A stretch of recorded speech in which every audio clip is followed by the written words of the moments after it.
गत साल 2081 चैत्र 25 गते धरान 6 मा रहेको पञ्चकन्या जङ्गलमा एउटा अर्धनग्न अवस्थामा एउटा महिलाको शव फेला पर्छ, जुन चाहिँ त्यहाँ गएका गोठालाहरूले देखेका थिए। उनको शव चाहिँ झट्ट हेर्दाखेरि चाहिँ त्यो सुसाइड नभएर कसैले मारेर फालेको जस्तो देखिन्थ्यो। त्यो शव गोठालाहरूले देखेपछि उनीहरूले त्यसलाई खबर गरे र एकैछिनमा चाहिँ प्रहरी पनि त्यहाँ उपस्थित भए। खासमा त्यो शव चाहिँ चुनकुमारी बुढाथोकीको थियो। हे, इट्स मी पारस। आज चाहिँ हामी चुनकुमारी मर्डर केसको बारेमा स्टडी गर्नेछौँ। So let's get in our case. त्यो जङ्गलमा उनको शव चाहिँ देखेपछि गोठालाहरूले तुरन्त प्रहरीलाई खबर गरे। प्रहरीलाई खबर गरेपछि प्रहरीहरू पनि आए। प्रहरी आएर त्यो शवलाई चाहिँ त्यो पोस्टमार्टमको लागि रिफर गरे फर्दर प्रोसिजरको लागि। अब त्यहाँ चाहिँ त्यो शव चाहिँ कसको हो भन्ने कुराको लागि चाहिँ कुनै स्पेसिफिक कुरा चाहिँ थिएन होइन। इभन त्यहाँ चाहिँ त्यो जसको शव हो त्यसको चाहिँ ब्याग अनि वाच अनि चप्पलहरू थियो, तर त्यो कुराले चाहिँ अब कसको हो भन्ने कुरा चाहिँ प्रमाण त हुँदैन नि त। सो त्यो कुरा चाहिँ त्यो शव कसको हो अनि त्यो व्यक्तिको नामै पत्ता लगाउनलाई पुलिसलाई आई थिङ्क 2-3 दिन जति लाग्यो क्या हो। इभन उनीहरूले चाहिँ त्यो सब कसको हो भन्ने कुरा चाहिँ नाम कसरी खोल्यो भनेपछि सोसियल मिडियाको थ्रुबाट खोलेको थियो। पछि फर्दर इन्भेस्टिगेसन गर्दै जाँदाखेरि त्यो सब चाहिँ धनकुटा निवासी 32 वर्षकी चुनकुमारी बुढाथोकीको थियो। उनी एक छोराकी आमा थिए। उनी चाहिँ हाल इटरी बस्दै आइरहेकी थिइन्। किनभने चाहिँ उनले चाहिँ आफ्नो छोराको चाहिँ राम्रो एजुकेसनको लागि चाहिँ अब अभियसली सायद धनकुटामा छैन होला, सो राम्रो एजुकेसनको लागि चाहिँ उनी अहिले यही इटरी 2 मा बस्दै आइरहेकी थिइन्। उनका श्रीमान भने वैदेशिक रोजगारीमा कोरिया गएका थिए।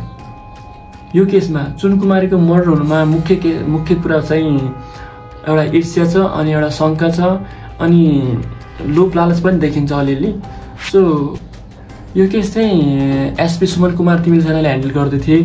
उनको भनाइअनुसार के छ कि चुनकुमारी बुढाथोकीको मर्डर हुनुमा उनको परिवारको हात रहेको थियो। चुनकुमारीको हत्याको प्लानिङ चाहिँ करिब 1-1.5 महिना अगाडि नै भइसकेको थियो। चुनकुमारीको श्रीमानको नाम चाहिँ प्रेम बहादुर बुढाथोकी रहेको छ। उनका श्रीमान वैदेशिक रोजगारीको लागि चाहिँ कोरिया बस्दै थिए। उनी चाहिँ लास्ट टाइम मङ्सिर 27 गते नेपाल फर्केका थिए भने त्यो बिचमा चाहिँ बुढाबुढी बिच मनमुटाव भएको थियो अरे। सो उनी त्यसपछि माघ 10 गते चाहिँ फेरि उनी चाहिँ कोरियाको लागि नेपालबाट निस्के। सो उनले चाहिँ यो बिचमा चाहिँ सबै सेटिङ उनीलाई चाहिँ मार्ने भन्ने, आफ्नो श्रीमतीलाई चाहिँ मार्ने भन्ने कुराको सेटिङ चाहिँ मिलाएर गएका थिए। इन्भेस्टिगेसनको क्रममा चाहिँ के खुलेको छ भनेपछि उनले चाहिँ 5 लाख आइसीमा आफ्नो श्रीमतीलाई चाहिँ मार्नको लागि चाहिँ एउटा चाहिँ व्यक्तिलाई चाहिँ हायर गरेका थिए। उनको नाम चाहिँ राजु थापा मगर रहेको, जो चाहिँ आसाम निवासी थिए सायद। चुनकुमारीका श्रीमान प्रेम बहादुर बुढाथोकीले सो उनले चाहिँ कोरिया जानुभन्दा अगाडि चाहिँ 5 लाख रुपियाँमा चाहिँ एकजना इन्डियन नागरिकलाई चाहिँ आफ्नो श्रीमतीको हत्याको लागि चाहिँ हायर गरेका थिए।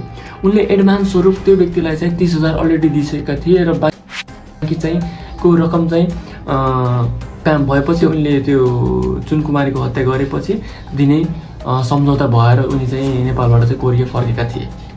चुनकुमारीको चाहिँ हत्याकोमा चाहिँ चुनकुमारीको परिवार चाहिँ पुरै संलग्न थियो क्या। परिवारका सदस्यमध्ये चाहिँ एकजना उनकै श्रीमान भइहाले प्रेम बहादुर बुढाथोकी, अनि प्रेम बहादुरका भाइ ढकेन्द्र बहादुर बुढाथोकी र उनकी श्रीमती सृष्टि बुढाथोकी, अनि प्रेम बहादुरकी बहिनी र उनका ज्वाइँ देनु गौतम र उनका श्रीमान योगेन्द्र गौतम। अनि यो हत्यामा चाहिँ संलग्न रहेका केशवराज दाहाल। अनि मेन जसको भूमिका थियो यसमा चाहिँ मार्नमा उनी चाहिँ राजकुमार थापा जुन चाहिँ आसामबाट चाहिँ बिलङ गर्छन्। उनी अहिले चाहिँ फरार नै छन्। यो केसमा चाहिँ करिब 6 जना चाहिँ व्यक्तिलाई चाहिँ आरोपीलाई चाहिँ पक्राउ गरिसकेको छ भने जसलाई चाहिँ हायर गरेको थियो उनी चाहिँ अहिले फरार नै छन् र उनको खोजी चाहिँ भइरहेको छ। यो केस स्टिल चलिरहेको छ केसमा चाहिँ खासमा कोर्टमा चाहिँ। सो क्लियर चाहिँ भएको छैन। जे भए नि मेन नायिकालाई चाहिँ समातिसकेको छ। जो थिए यो केसमा संलग्न व्यक्तिहरूलाई चाहिँ उनीहरूलाई समातेर चाहिँ कोर्टमा चाहिँ केस चलिरहेको छ।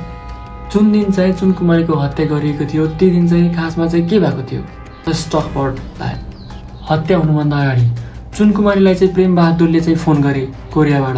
फोनमा कल गरे एकजना व्यक्तिलाई चाहिँ भेट्न जानु भनेर उनले चाहिँ उताबाट भनेपछि चुनकुमारी पनि ओके छ भनेर रेडी भइन् र उनले चाहिँ प्रेमबहादुरले चाहिँ के भन्यो भने चाहिँ चुनकुमारीलाई चाहिँ जाँदाखेरि चाहिँ योगेन्द्र गौतम जो चाहिँ उनका ज्वाइँ थिए उनलाई चाहिँ लगेर जानु भने चुनकुमारीलाई के थाहा कि आज अन्तिम दिन हो भन्ने कुरा उनले ओके भइन् ओके भनेपछि चाहिँ योगेन्द्र गौतम जो चाहिँ प्रेमबहादुरका ज्वाइँ थिए उनले चाहिँ बाइकमा हालेर चाहिँ लगेर गए सो त्यो जङ्गलमा पञ्चकन्या जङ्गलमा लगेर उनले चाहिँ के गर्यो भनेपछि त्यहाँ चाहिँ के त्यो जुक्ति निकाले या उपाय निकाले भनेपछि म बाटो भुले भनेपछि उनले चाहिँ टक्क त्यो खोल्सातिर गयो कि बाटो खोज्दै म बाटो खोज्न जान्छु भनेर तिनीहरू चाहिँ खोल्सातिर गए त्यो योगेन्द्र गौतम भन्ने व्यक्ति चाहिँ अनि त्यहाँ गए अलरेडी जो व्यक्तिलाई चाहिँ हायर गरेका थिए राजु भन्ने व्यक्तिलाई हायर गरेका थिए जो चाहिँ आसामबाट बिलङ गर्छन् उनी चाहिँ त्यहाँ अलरेडी लुकेका थिए र उनले चाहिँ त्यो छोडेर जाने बित्तिकै चाहिँ चुनकुमारीले चाहिँ झम्टिएर मारपिट गर्न थाले र हरेक अङ्गहरू चाहिँ आई थिङ्क पोस्टमार्टम अनुसार चाहिँ भाँचिएको थियो कि उनलाई चाहिँ कसरी मारेको थियो भनेपछि कुटपिट गरेर अनि उनले लगाएको जो ब्याग भिरेको थियो त्यो ब्यागको चाहिँ फिताले चाहिँ घाँटी च्यापेर चाहिँ घाँटीलाई चाहिँ न्याटेर चाहिँ मारेको थियो कि त्यसलाई सिधै मारेपछि त्यो सबलाई चाहिँ टक्क त्यो तानेर चाहिँ रुखमा चाहिँ अडेस लगाएर राखिदिए त्यहाँ अडेस लगाएर राखे सो त्यो बडी चाहिँ अर्धनग्न अवस्थामा थियो खासमा चाहिँ भनेपछि तर कुनै चाहिँ त्यहाँ चाहिँ अब सेक्सुअल असल्ट चाहिँ भएको थिएन चुनकुमारीको मर्डर हुनुमा चाहिँ मेन रिजन भनेको चाहिँ एक्स्ट्रा म्यारिटल अफेयर शङ्का थियो सो उनका जो चाहिँ कोरियामा बस्दै आएका थिए प्रेमबहादुरलाई चाहिँ आफ्नो श्रीमतीको चाहिँ एक्स्ट्रा म्यारिटल अफेयर रहेको चाहिँ कुराको शङ्का थियो सो उनी आएकै बेला चाहिँ त्यही कुरामा चाहिँ आर्ग्यु भएको थियो र त्यो आर्ग्यु क्रममा चाहिँ उनले चाहिँ अब यसलाई सिद्ध्याउनु पर्छ भन्ने प्लानिङ चाहिँ एउटा मेन्टालिटी बनाएर उनी चाहिँ निस्केको थियो र त्यही बेलामा चाहिँ एउटा इन्डियन व्यक्तिलाई चाहिँ हायर गरेका थिए अब अर्को कुरा चाहिँ के खुल्न आएको छ भने चाहिँ बट यो सुन्नमा आएको कुरा